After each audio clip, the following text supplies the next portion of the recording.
Cek kamera aman dan audio aman ya.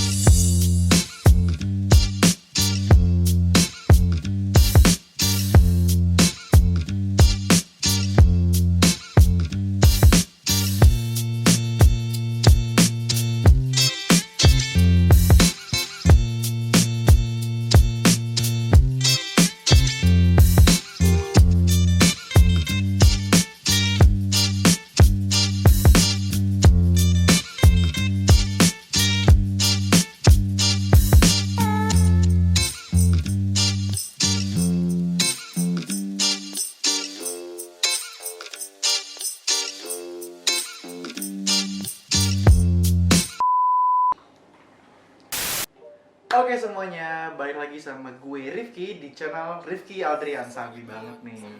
Pada kesempatan kali ini, di video ini gue bakalan menceritakan sedikit pengalaman gue dengan si Joni nih, si Vespa Primavera IJ 150cc punya gue. Di video ini tuh bakalan gue tujukan khusus temen-temen yang kepo nih, lebih lanjut mengenai sebenarnya siapa sih ini si Joni, dan menjadi referensi gitu bagi teman-teman yang mungkin sekarang kan udah tahun 2020 ya, yang mungkin teman-teman lagi mencari Vespa Primavera tahun 2017 tapi kalian baru kesampaian beli sekarang. Mungkin video ini tuh nantinya bisa dijadikan sebagai referensi gitu buat teman-teman untuk menilai apakah sebenarnya Vespa di Vespa gua tahun 17 ini bisa menjadi salah satu pilihan buat teman-teman untuk membeli Vespa bekas nantinya kayak gitu. Tapi sebelumnya gue juga pengen bilang makasih dulu buat teman-teman yang udah mensupport di dua video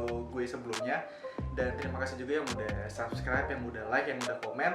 Dan buat teman-teman yang belum subscribe channel gue, tolong banget langsung klik tombol subscribe dan sekalian gitu membantu perkembangan dari channel gue ini, karena nantinya itu gue masih akan terus mengupload. Jadi pokoknya yang benar-benar bisa bikin gue semangat untuk upload adalah support dari teman-teman semua, yaitu berupa subscribe, komen, dan like kayak gitu teman-teman. Jadi langsung aja nih masuk ke inti dari video pada apa ya? Pada kesempatan kali ini adalah pembahasan mengenai si Joni atau Vespa Primavera IJ 150cc. Jadi buat Vespa ini sendiri tuh gue beli di tahun 2017, tepatnya itu di bulan Februari 2017. Dan gue beli Vespa ini tuh dalam rangka sebagai hadiah ulang tahun gue waktu dibeli sama orang tua gue. Pengalaman gue waktu itu, gue beli Vespa ini baru ya di Bayoran. Jadi gue beli di Vespa Kebayoran waktu itu bulan Februari tahun 2017. Untuk harganya sebenarnya gue agak lupa gitu ya, tapi kalau nggak salah sekitar di harga 37-an teman-teman, 37 juta. Nah itu tuh gue udah beli yang versi IJ-nya. Indennya sendiri itu gue cuma nunggu sekitar 3 hari teman-teman. Kalau sekarang kan Vespa sekarang mungkin sebulan 2 bulan itu bahkan kan belum datang ya itunya Vespanya. Dan sebenarnya kalau ngomongin yang lama itu adalah nunggu BPKB dan STNK.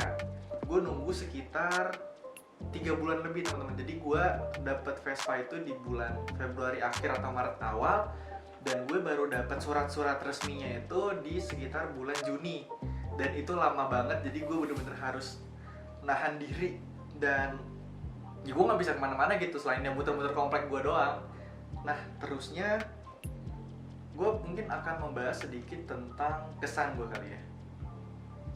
Kesan gue pakai Vespa Primavera IJ ini tuh, gue udah merasakan segala kondisi ketika gue motoran gitu loh. Dalam arti gue ini menggunakan motor ini daily use ya.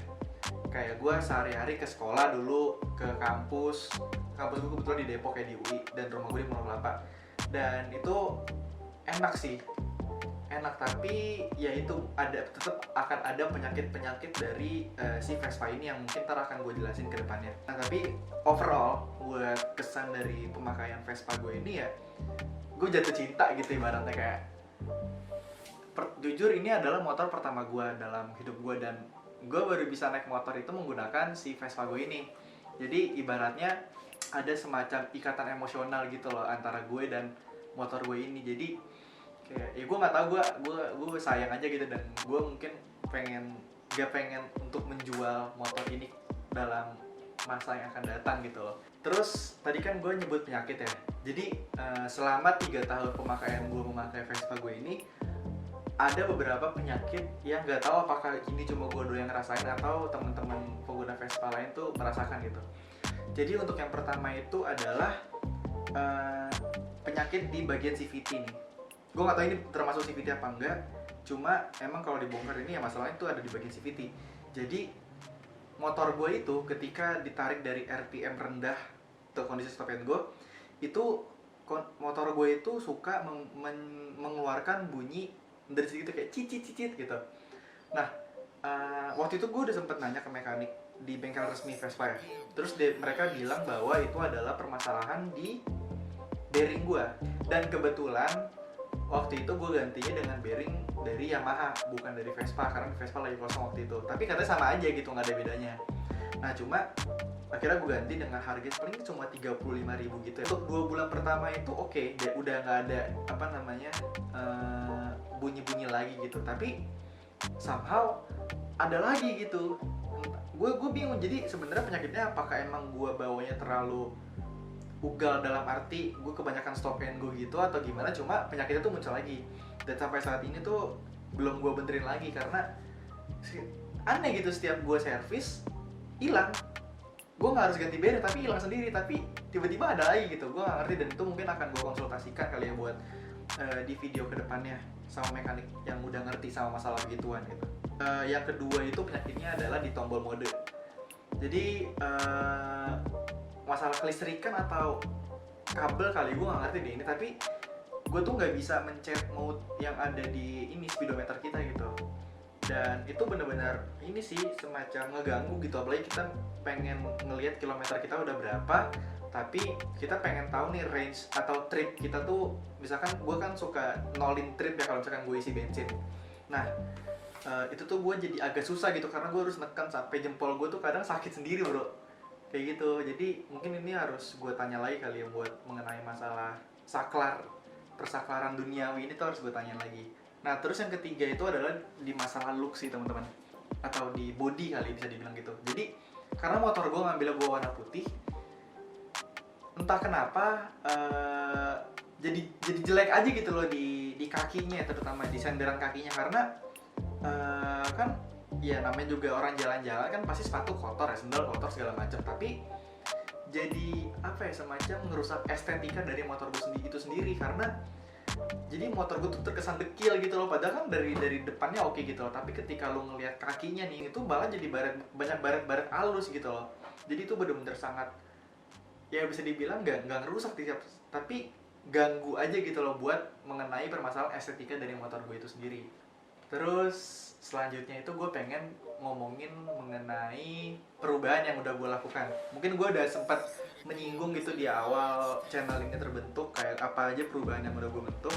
Dan mungkin gue akan sebutin dari awal. Itu yang pertama itu adalah dari warnanya itu udah gue ganti, udah bukan Monte Bianco ya atau warna putih biasa, tapi ini gue udah kasih warna putih dengan sedikit aksen hologram gitu. Jadi kalau misalkan lo lihat langsung motor gue, kalau misalkan ada pantulan cahaya gitu, motor gue tuh mengeluarkan warna-warna hijau lembayung senja hijau gitu lah katanya.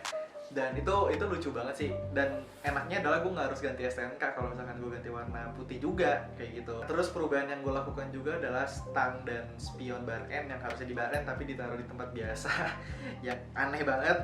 Dan yang ketiga itu adalah knalpot yang udah gue singgung dikit juga di bagian awal video atau channel ini. Ada knalpot gue itu udah ganti Pro Speed yang carbon series teman-teman. Dan gue udah bilang juga bahwa dari segi tampilannya itu udah oke banget. Gue suka banget sama aksen karbon ya, nggak tahu kenapa, emang dari dulu gue suka banget aksen karbon. Dan dari segi suara itu juga udah mantep banget.